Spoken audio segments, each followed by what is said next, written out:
Andhra Pradesh assembly సమావేశాలు ఇవాళ ప్రారంభం కానున్నాయి. సభకు హాజరై ప్రభుత్వాన్ని నిలదీయాలని ప్రతిపక్ష వైసీపీ నిర్ణయించడంతో ఈసారి సమావేశాలు హాట్ గా సాగనున్నాయి. అంతేకాదు జగన్ కు ప్రతిపక్ష నేత హోదా ఇవ్వాలన్న వైసీపీ డిమాండ్పై ఆసక్తికర చర్చ జరిగే అవకాశం ఉంది.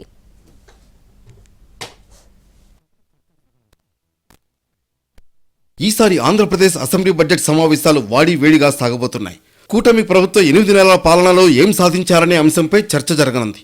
సభలో ప్రభుత్వాన్ని నిలదీయాలని వైసీపీ నిర్ణయించడంతో ఏ అంశాలను లేవనెత్తుతారు, ప్రభుత్వం వాటికి ఎలా బదిలిస్తుందనే ఉత్కంఠ నెలకొంది. ఇవాళ ఉదయం 10 గంటలకు ఉభయ సభల్ని ఉద్దేశించి గవర్నర్ అబ్దుల్ నజీర్ ప్రసంగిస్తారు.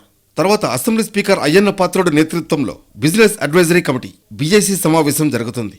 సభ ఎన్ని రోజులు నిర్వహించాలనే అంశంపై బీఏసీలో నిర్ణయం తీసుకుంటారు.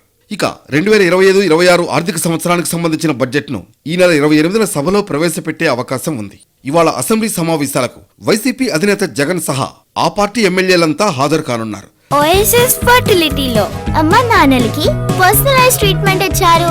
In the good hands of science. Mummy daddy అవ్వాలంటే ఓఎస్ఎస్ కి కాల్ చేయండి. తమను చూసి ప్రభుత్వం భయపడుతోందంటున్న వైసీపీ అందుకే సభను ఏకపక్షంగా నడపాలని చూస్తోందని ఆరోపించింది. తమ అధినేత వైఎస్ జగన్ కు ప్రతిపక్ష నేత హోదా ఇవ్వాలని డిమాండ్ చేయనుంది.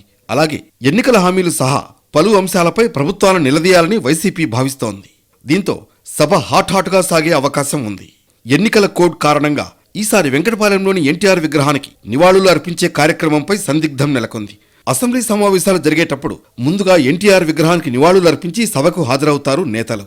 కానీ కోడ్ ఉండటంతో ఈ కార్యక్రమం ఉంటుందా లేదా అనే అంశంపై స్పష్టత రావాల్సి ఉంది. మరోవైపు ఉప ముఖ్యమంత్రి పవన్ కళ్యాణ్ ఆధ్వర్యంలో మంగళగిరి కేంద్ర కార్యాలయంలో జనసేన శాసనసభాపక్ష సమావేశం జరిగింది. అసెంబ్లీ, శాసనమండలిలో అనుసరించాల్సిన వ్యూహాలపై ఎమ్మెల్యేలు, ఎమ్మెల్సీలకు దిశానిర్దేశం చేశారు పవన్ కళ్యాణ్. అసెంబ్లీ సమావేశాలకు కట్టుదిట్టమైన భద్రతా ఏర్పాట్లు చేశారు అధికారులు. డీజీపీ సహా పలువురు ఉన్నతాధికారులతో భద్రతా ఏర్పాట్లను సమీక్షించారు స్పీకర్ అయ్యన్న పాత్రుడు. మొత్తానికి ఆంధ్రప్రదేశ్ అసెంబ్లీ సమావేశాలకు హాజరు కావాలని వైసీపీ నిర్ణయించడంతో ఈసారి బడ్జెట్ సెషన్ హాట్ గా సాగనుంది.